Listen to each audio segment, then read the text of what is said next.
morning. It's wonderful to see all of you on this somewhat chilly Sunday morning as we gather together in prayer. And if you have joined us online, we are glad that you were able to do so today. And we want to send special greetings to the residents of Blackstone Valley Rehab here in town, who faithfully for months join us every Sunday, Sunday after Sunday, to be able to pray with us. So we send greetings to them in a special way. Now, today's gospel reading is taken from John, in particular chapter 17 of John's gospel. And the entire chapter 17 contains the prayer of Jesus that Jesus prayed at the Last Supper. And in the first part of that prayer, Jesus prays for himself as he faces the crucifixion. In the second part of that prayer, Jesus prays for his disciples who have followed him.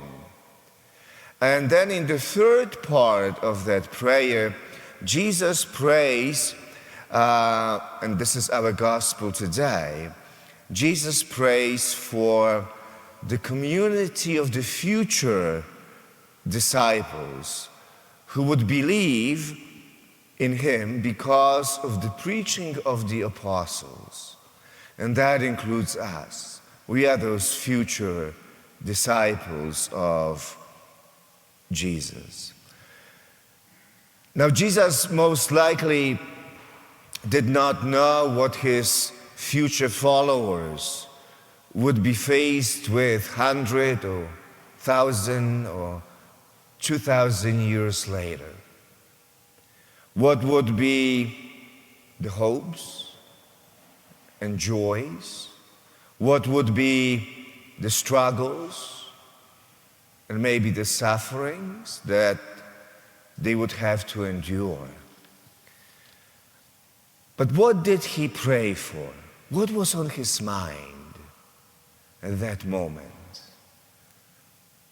Did he pray for protection and from suffering?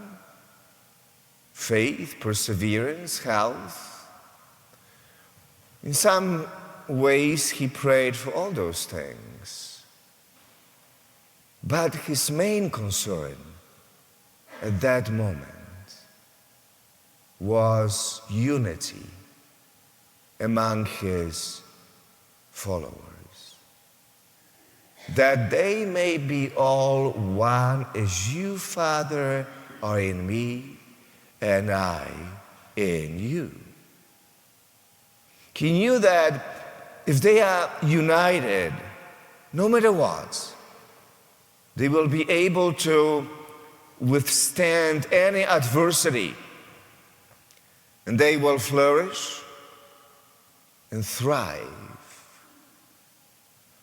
John tells us, lifting up his eyes to heaven, Jesus prayed, saying, Holy Father, I pray not only for them, but also for those who will believe in me through their word, so that they may all be one, as you, Father, are in me, and I in you, that they may be in us. Now, Pope Leo chose as his motto for his papacy a line from St. Augustine's commentary on Psalm 127. It's very short. And in Latin it says, in illo uno unum. In the one, Jesus, we are one. That's the kind of unity that we see in the prayer of Jesus in today's gospel reading. Now, Father Richard Raw once said, actually many people have made this statement, but he said that certainty, not doubt, is the opposite of faith. Just think about it. Certainty, not doubt, is the opposite of faith. Now, it may seem counterintuitive, but I think it is a brilliant insight. Certainty can be a trap in our lives. Just think about it. When you are certain, it's much more difficult to grow in faith. You think you already know the answers. You are certain, aren't you? And nothing can change your mind, and there's nothing more you could learn from others. You are certain. Now, the opposite is true as well. It is precisely when we are willing to question and to listen to others that we grow in faith. When we are able to embrace uncertainty, then we can grow in faith and understanding. Why? Because we all know that faith is a journey of discovering and learning more and more. St. Anselm of Canterbury reminds us that faith seeks understanding. It does not seek certainty. It seeks understanding.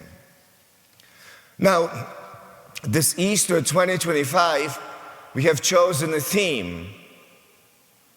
3 simple words: more to this. Now, when you are over certain, what you are saying is there is nothing more to this, nothing more to learn, nothing more to discover, nothing more to understand about God, about the other, and about the world. You are certain. I would like to suggest, my friends, that the same principle applies to unity as well. Again, just think about it. We tend to create divisions when we are over certain about things, when we are not open to question or to be questioned,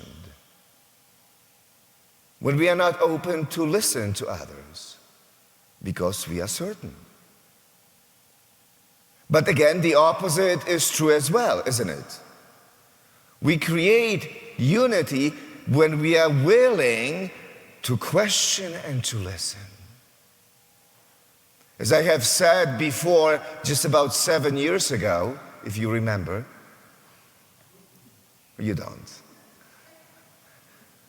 I said that probably in life, it's more important to know what you do not know than to know what you know.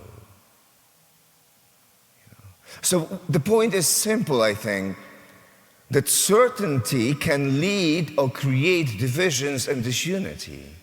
Questioning and listening brings us together and creates unity. That is why we could easily paraphrase St. Anselm's statement about faith and say, unity seeks understanding, not certainty. Unity comes from learning about the other, from learning about one another, from dialogue Now, it's true in the church, and it's also true in our families, isn't it?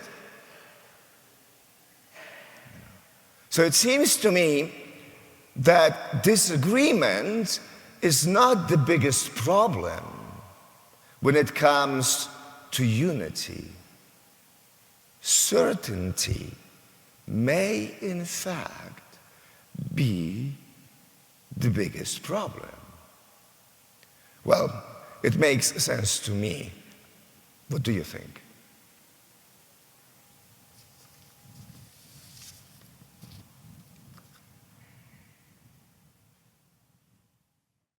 Don't forget to follow St. Patrick's on Facebook or subscribe on YouTube. And please join us for any of our live stream masses this weekend. Details are below in the description. God bless you.